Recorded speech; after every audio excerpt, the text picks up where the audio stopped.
نہ قانون پر یقین رکھتی ہو، نہ آئین پر یقین رکھتی ہو، وہ ہر قسم کی بات کرے گی، لیکن فتح بالآخر آئین اور حق کی ہوتی ہے، اور وہ انشاءاللہ ہوگی۔ یہ بلوچستان کا عدم اعتماد نہیں ہے جہاں پر 3.5 ارب روپیہ خرچ ہوا، یہ جی بی کا الیکشن نہیں ہے جہاں پر اربوں روپے لگا کر حکومت بنائی گئی، یہ آزاد کشمیر کا الیکشن نہیں ہے جہاں پر اربوں روپے لگا کر حکومت بنائی گئی، یہ پی ٹی آئی کا اپنا پارٹی کا الیکشن نہیں ہے جہاں پر پارٹی کے ممبران نے کہا کہ پیسے لگا کر عہدے حاصل کیے گئے، یہ کے پی گورنمنٹ کا وہ الیکشن نہیں ہے جہاں آج کے قومی اسمبلی کے اسپیکر میں گھر میں بیٹھ کر پیسے بانٹے جانے کی ویڈیو موجود ہے، یہ سینٹ کا الیکشن نہیں ہے جس میں اربوں روپے دے کر لوگوں نے ٹکٹ حاصل کیے، اور آج الزام لگانے والے ان لوگوں پر الزام لگا رہے ہیں جنہوں نے کل ان کو ہی منتخب کیا تھا۔ آج ہمیں اس بات پر فخر ہے، اپنے ممبران کو 172 اراکین کو پیش کرتا ہوں۔ یہ جو لوگ آج منحرف ہیں عمران خان سے، انہی لوگوں نے عمران خان کو اقتدار دیا تھا۔ یہ منحرف اس لیے ہیں کہ عمران خان نے پاکستان کے عوام کو تکلیف کے علاوہ کچھ نہ دیا۔ تاریخ کی بدترین مہنگائی عمران خان نے پاکستان کے عوام کو دی، پاکستان کی تاریخ کی بدترین حکومت عمران خان نے پاکستان کو دی، ڈیولپمنٹ کا ایک کام بھی آج 4 سال میں شروع نہیں ہو سکا، پاکستان کی کرپٹ ترین وفاقی حکومت آج وجود میں ہے، کون سا ادارہ ہے، کون سی منسٹری ہے جہاں سینکڑوں ارب کے کرپشن کے کیس نہیں ہیں؟ ہاں، آج نیب خاموش ہے، آج ایف آئی اے خاموش ہے، لیکن کل ان سب وزراء کو ان باتوں کا سامنا کرنا پڑے گا۔ عمران خان بتائے کہ اس نے جو کرپشن پر اپنا مشیر مقرر کیا تھا، شہزاد اکبر نامی آدمی، وہ آج کہاں ہے؟ اس کے اثاثے کیا ہیں؟ کیا اس نے شوگر ملوں سے جا کر پیسے حاصل نہیں کیے؟ ان باتوں کا جواب انشاءاللہ آپ کو ملے گا۔ تو آج اگر ہمت ہے تو میدان میں آ جائیں۔ جلسے، جب ایک وزیراعظم جلسوں پہ آ جائے تو اس کے آخری دن ہوتے ہیں، کہ کوئی اور دلیل جب نہ رہے، جب آپ حکومت نہ چلا سکیں، پارلیمان کے اندر مقابلہ نہ کر سکیں، تو پھر آپ جلسوں کی طرف بھاگتے ہیں اور وہاں پر اوٹ پٹانگ باتیں کر کے جو نہ کسی سیاسی لیڈر کو زیب دیتی ہیں، نہ ملک کے وزیراعظم کو زیب دیتی ہیں، کر کے چند سستی شہرت سے ووٹ حاصل کرنے کی کوشش کرتے ہیں۔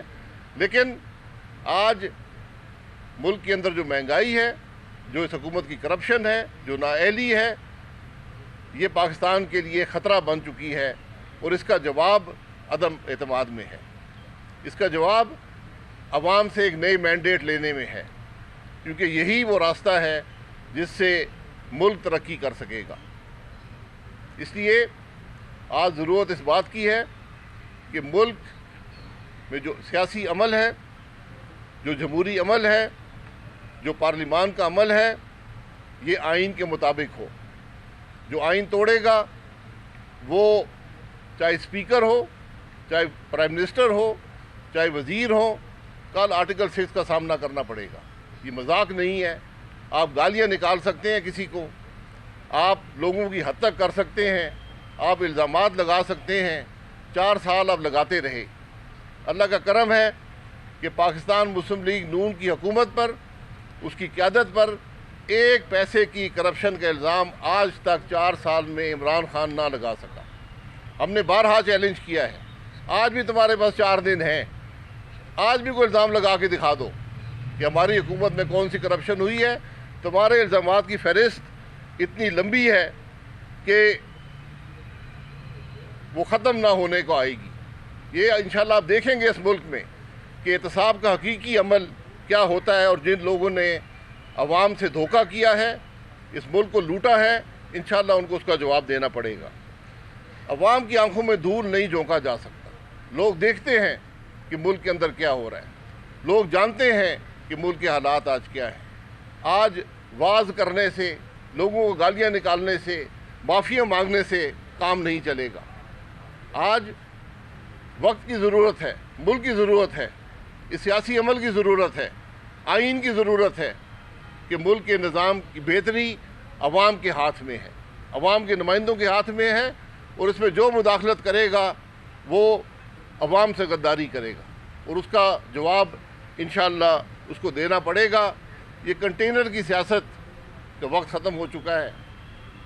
آپ بدقسمتی سے چوری شدہ الیکشن میں ملک کے حکمران تو بن گئے، لیکن کنٹینر سے نہ اتر سکے، اور آج جس مشکل میں ملک ہے، جس مشکل میں اس ملک کے عوام ہیں، اس کا جواب انشاءاللہ پاکستان کے عوام سب سے پہلے قومی اسمبلی میں آپ کو عدم اعتماد کی صورت میں دیں گے، اور اس کے بعد انشاءاللہ پاکستان کے عوام الیکشن میں آپ کو اس کا جواب دیں گے۔ شاہد صاحب یہ بتائیے، ایک تھوڑا سا میں ایڈ کر دوں۔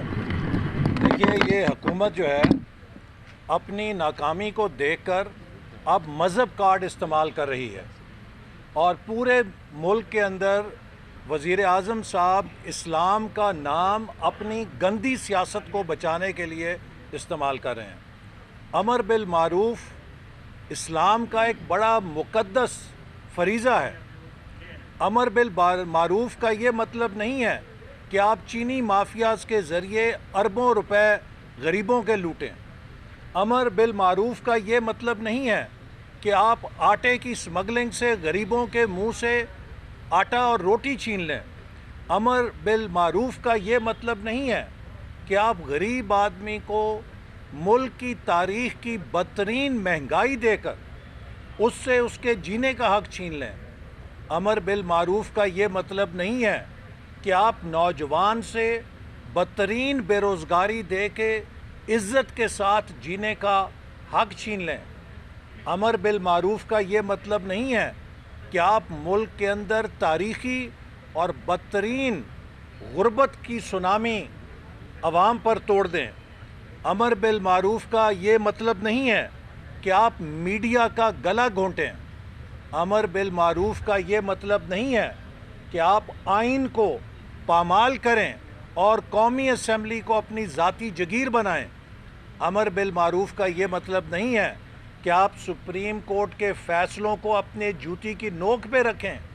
امر بالمعروف یہ بھی نہیں ہے کہ آپ بدعہدی کریں، آپ جھوٹ بولیں، آپ امانت میں خیانت کریں اور آپ گالی گلوچ کریں۔ امر بالمعروف یہ بھی نہیں ہے کہ آپ اپنے ملک کو اپنی نالائکی اور نااہلی کی وجہ سے بدترین قرضوں کے بوجھ کے اندر جکڑ کے اس کی خود مختاری داؤ پہ لگا دیں۔ یہ دین کا ایک بڑا مقدس فریضہ ہے۔ عمران نیازی صاحب، اپنی ناکامیوں کو، اپنی شکست کو چھپانے کے لیے مسلمانوں کے عقیدوں سے نہ کھیلو۔ ہم سب مسلمان ہیں اور تم کوئی ہم سے بڑے مسلمان نہیں ہو۔ اپنی کارکردگی کی بات کرو۔ آؤ آ کے قوم کو بتاؤ کہ تم نے مہنگائی میں کتنی کمی کی ہے، قوم کو بتاؤ تم نے کتنا روزگار دیا ہے، قوم کو بتاؤ کہ سب کے سامنے مودی کشمیر کو اچک کے کیسے لے گیا اور تم خاموش تماشائی بنے رہ گئے۔ قوم کو یہ بتاؤ کہ تاریخ کی سب سے بڑی کرپشن کی درجہ بندی تمہاری حکومت کو کیوں ملی ہے۔ یہ تحریک عدم اعتماد اس بارے میں ہے، یہ تمہاری نااہلی کے بارے میں ہے، تمہاری نالائکی کے بارے میں ہے، تمہاری ناکامیوں کے بارے میں ہے۔ اس کا نہ امر بالمعروف سے کوئی تعلق ہے، نہ اس کا نہی عن المنکر سے کوئی تعلق ہے۔ اس کا تعلق ہے کہ ایک ایسے شخص کو جس نے جھوٹے وعدے کیے، قوم کو گمراہ کیا، ملک کے اندر فساد پیدا کیا، جب اس کی ناکامی کھل کر آ گئی تو اس کو ووٹوں کے ذریعے، جن ووٹوں سے وزارت عظمیٰ کا ووٹ لیا تھا، اگر اب وہ ووٹ تمہیں وزارت عظمیٰ سے ہٹا رہے ہیں تو چیختے کیوں ہو؟